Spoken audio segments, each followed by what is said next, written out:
राधे राधे जी। बजरंग बली हनुमान जी के सभी भक्तों को हनुमान जयंती की बहुत बहुत सारी शुभकामनाएं। इस कलयुग के साक्षात देवता हनुमान जी हम सब की रक्षा करे। संकट मोचन हनुमान जी इस संकट के घड़ी में हम सब की रक्षा करे। सुंदरकांड एकमात्र ऐसा अध्याय है जो श्री राम जी के भक्त हनुमान जी की विजय का है। आइए हम भी सुने भव्य सुंदरकांड की कथा। श्री गणेशाय नमः। श्री जानकी वल्लभो विजयते। श्री रामचरितमानस पंचम सोपान। श्री सुंदरकांड। जांबवान के सुंदर वचन सुनकर हनुमान जी के हृदय को बहुत ही भाए।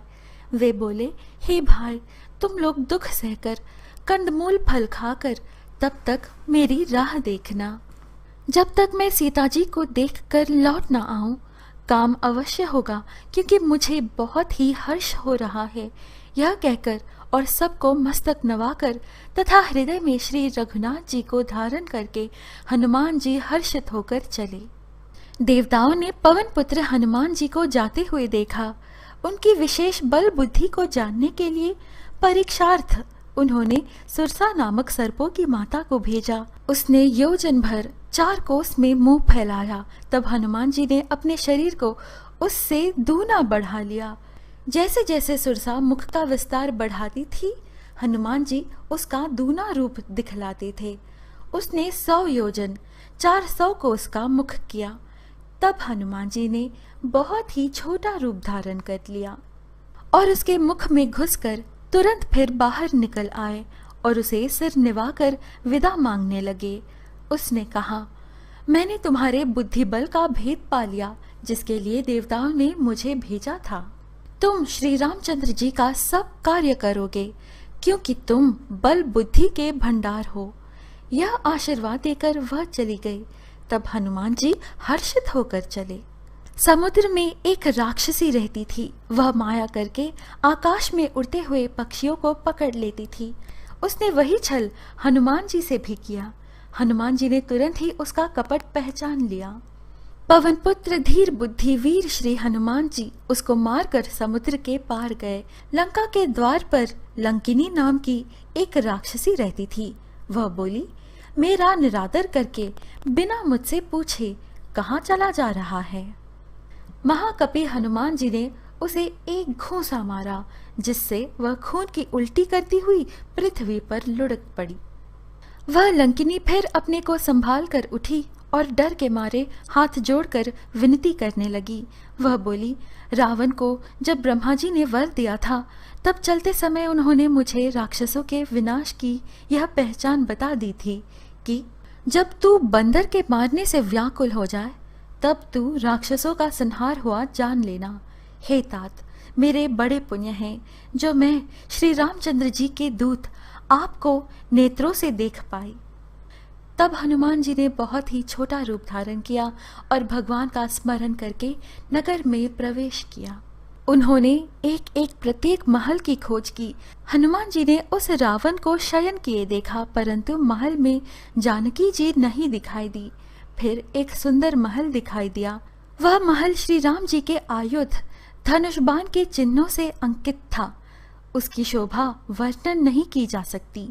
वहां नवीन नवीन तुलसी के वृक्ष समूहों को देखकर कपिराज श्री हनुमान जी हर्षित हुए। लंका तो राक्षसों के समूह का निवास स्थान है, यहाँ सज्जन का निवास कहाँ। हनुमान जी मन में इस प्रकार तर्क करने लगे।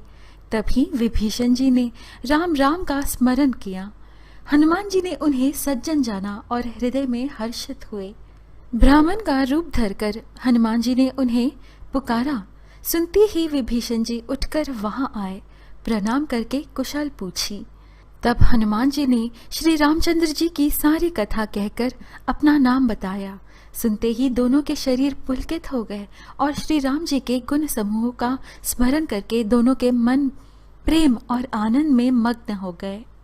फिर विभीषण जी ने श्री जानकी जी जिस प्रकार वहां लंका में रहती थी, माता सीता के दर्शन की सब उपाय कह सुनाए। तब हनुमान जी विदा लेकर चले।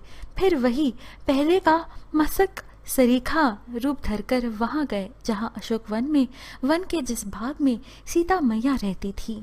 सीता जी को देखकर हनुमान जी ने उन्हें मन ही मन में प्रणाम किया। उसी समय बहुत सी स्त्रियों को साथ लिए सच धज कर रावण वहां आया और मैया सीता को बड़ा धमकाया। यहाँ राक्षसियों के समूह बहुत से बुरे रूप धरकर सीता जी को भय दिखलाने लगे। उनमें एक त्रिजटा नाम की राक्षसी थी। उसकी श्री रामचंद्र जी के चरणों में प्रीति थी और वह ज्ञान में निपुण थी। उसने सबों को बुलाकर अपना स्वप्न सुनाया और कहा, सीता जी की सेवा करके अपना कल्याण कर लो। स्वप्न में मैंने देखा कि एक बंदर ने लंका जला दी, राक्षसों की सारी सेना मार डाली गई। रावण नंगा है और गधे पर सवार है, उसके सिर मुंडे हुए हैं, 20 भुजाएं कटी हुई हैं। इस प्रकार से वह दक्षिण दिशा को जा रहा है और मानो लंका विभीषण ने पाई है। नगर में श्री रामचंद्र जी की दुहाई फिर गई। तब प्रभु ने सीता जी को बुला भेजा। मैं पुकार कर निश्चय के साथ कहती हूँ कि यह स्वप्न कुछ ही दिनों बाद सत्य होकर रहेगा। उसके वचन सुनकर वे सब राक्षसियां डर गई और जानकी जी के चरणों पर गिर पड़ी। इसके बाद वे सब जहां तहां चली गईं। सीता जी मन ही मन कहने लगी, क्या करूं, विधाता ही विपरीत हो गया है। हे अशोक वृक्ष, मेरी विनती सुन, मेरा शोक हर ले और अपना अशोक नाम सत्य कर। तेरे नए नए कोमल पत्ते अग्नि के समान हैं। अग्नि दे, विरह रोग का अंत मत कर, अर्थात विरह रोग को बढ़ाकर सीमा तक ना पहुंचा। सीता जी को विरह से परम व्याकुल देखकर वह क्षण हनुमान जी को कल्प के समान बीता। तब हनुमान जी ने हृदय में विचार कर सीता जी के सामने अंगूठी डाल दी, मानो अशोक ने अंगारा दे दिया। यह समझकर सीता जी ने हर्षित होकर उठकर उसे हाथ में ले लिया। तब उन्होंने राम नाम से अंकित अत्यंत सुंदर एवं मनोहर अंगूठी देखी। अंगूठी को पहचान कर सीता जी आश्चर्यचकित होकर उसे देखने लगी और मन में अनेक प्रकार के विचार कर रही थी। इसी समय हनुमान जी मधुर वचन में बोले। वे श्री रामचंद्र जी के गुणों का वर्णन करने लगे, जिनके सुनते ही सीता जी का दुख भाग गया। वे कान और मन लगाकर उन्हें सुनने लगी। हनुमान जी ने आदि से लेकर अब तक की सारी कथा कह सुनाई। सीता जी बोली, जिसने कानों के लिए अमृत रूप यह सुंदर कथा कही, वह हे भाई प्रकट क्यों नहीं होता। तब हनुमान जी पास चले गए। उन्हें देखकर सीता जी मुख फेर कर बैठ गई। उनके मन में आश्चर्य हुआ। हनुमान जी ने कहा, हे माता जानकी, मैं श्री राम जी का दूत हूँ। करुणा निधान की सच्ची शपथ करता हूँ। हे माता, यह अंगूठी मैं ही लाया हूँ। श्री राम जी ने मुझे आपके लिए यह पहचान दी है। हनुमान जी ने कहा, हे माता, मैं आपको अभी यहाँ से लेवा जाऊं, पर श्री रामचंद्र जी की शपथ है, मुझे प्रभु की आज्ञा नहीं है। अतः हे माता, कुछ दिन और धीरज धरो। श्री रामचंद्र जी वानरों सहित यहाँ आएंगे और राक्षसों को मारकर आपको ले जाएंगे। सीता जी बोली, मेरे हृदय में बड़ा भारी संदेह होता है कि तुम जैसे बंदर राक्षसों को कैसे जीतेंगे। यह सुनकर हनुमान जी ने अपना शरीर प्रकट किया। सोने के पर्वत सुमेरु के आकार का अत्यंत विशाल शरीर था, जो युद्ध में शत्रुओं के हृदय में भय उत्पन्न करने वाला अत्यंत बलवान और वीर था। तब उसे देखकर सीता जी के मन में विश्वास हुआ। हनुमान जी ने फिर छोटा रूप धारण कर लिया। सीता मैया ने श्री राम जी के प्रिय जानकर हनुमान जी को आशीर्वाद दिया कि हे तात, तुम बल और शील के निधान हो। हे पुत्र, तुम बुढ़ापे से रहित अमर और गुणों के खजाने हो। श्री रघुनाथ जी तुम पर बहुत कृपा करें। वे सीता जी को सिर निवार कर चले और बाग में घुस गए, फल खाए और वृक्षों को तोड़ने लगे। वहां बहुत से योद्धा रखवाले थे। उनमें से कुछ को मार डाला और कुछ ने जाकर रावण से पुकार की, हे नाथ, एक बड़ा भारी बंदर आया है, उसने अशोक वाटिका उजाड़ डाली। यह सुनकर रावण ने बहुत से योद्धा भेजे।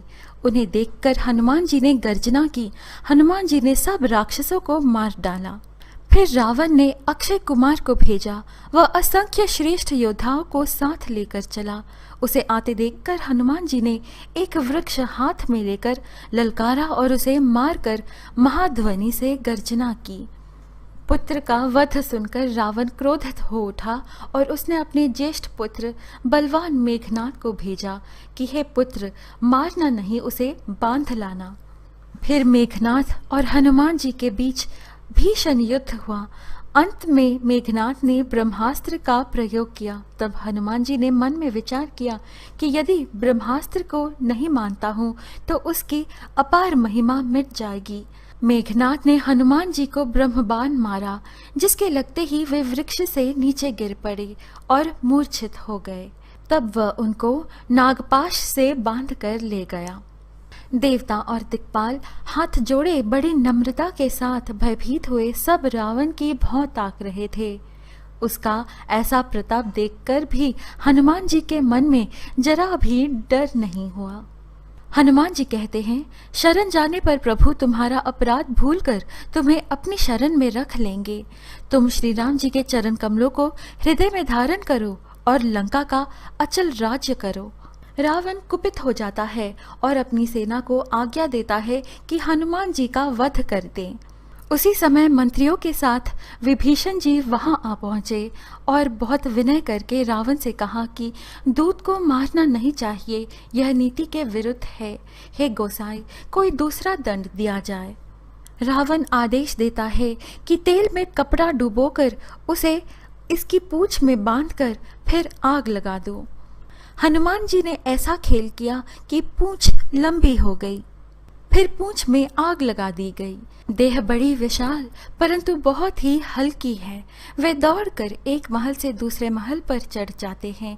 नगर जल रहा है, लोग बेहाल हो गए हैं। आग की करोड़ों भयंकर लपटें झपट रही हैं। हनुमान जी ने एक ही क्षण में सारा नगर जला दिया। एक विभीषण जी का घर नहीं जलाया। फिर वे समुद्र में कूद पड़े। समुद्र लांघ कर वे इस पार आए और उन्होंने वानरों को हर्ष ध्वनि सुनाया। हनुमान जी को देखकर सब हर्षित हो गए और तब वानरों ने अपना नया जन्म समझा। हनुमान जी का मुख प्रसन्न है और शरीर में तेज विराजमान है, जिससे उन्होंने समझ लिया कि ये श्री रामचंद्र जी का कार्य कर आए हैं। हनुमान जी ने आकर श्री राम जी को जानकी मैया की चूड़ामणि दी। श्री राम जी ने हनुमान जी को गले लगा लिया और लंका के हाल पूछे। तब श्री रघुनाथ जी ने कपिराज सुग्रीव को बुलाया और कहा, चलने की तैयारी करो। वानर राज सुग्रीव ने शीघ्र ही वानरों को बुलाया। सेनापतियों के समूह आ गए। वानर भालुओं के झुंड अनेक रंगों के हैं और उनमें अतुलनीय बल है। तब श्री राम जी ने हर्षित होकर प्रस्थान कूच किया। अनेक सुंदर और शुभ शकुन हुए। प्रभु का प्रस्थान जानकी जी ने भी जान लिया। उनके बाएं अंग फड़क फड़क कर मानो कह देते थे कि श्री राम जी पधार रहे हैं। यहाँ रावण के भाई विभीषण भी रावण को समझाने का प्रयत्न करते हैं। हे तात, राम मनुष्यों के ही राजा नहीं है, वे समस्त लोकों के स्वामी। उन प्रभु को जानकी जी दे दीजिए और बिना ही कारण स्नेह करने वाले श्री राम जी को भजिए। विभीषण के वचन सुनकर रावण कुपित हो गया और उसने कहा, मेरे नगर में रहकर प्रेम करता है तपस्वियों पर? मूर्ख, उन्हीं से जा मिल।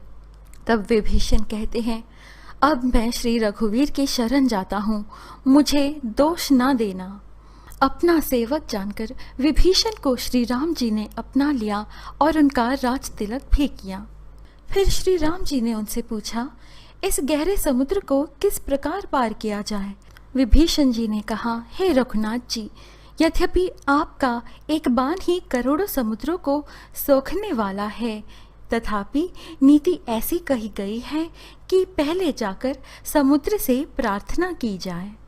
रघुनाथ जी समुद्र के समीप गए। उन्होंने पहले सिर नवाकर प्रणाम किया, फिर किनारे पर कुश बिछाकर बैठ गए। इधर जो ही विभीषण जी प्रभु के पास आए थे, त्यों ही रावण ने उनके पीछे दूत भेजे थे। वानरों ने तुरंत ही उन्हें बांध डाला और उन्हें अनेक प्रकार से मारने लगे।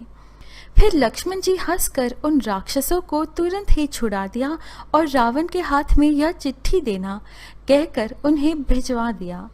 दूत के हाथों में लक्ष्मण द्वारा भेजी चिट्ठी रावण पढ़ता है। चिट्ठी में लक्ष्मण भी यही विनती करता है कि जानकी जी को श्री रघुनाथ जी को लौटा दिया जाए। इधर 3 दिन बीत गए, किंतु जड़ समुद्र विनय नहीं मानता।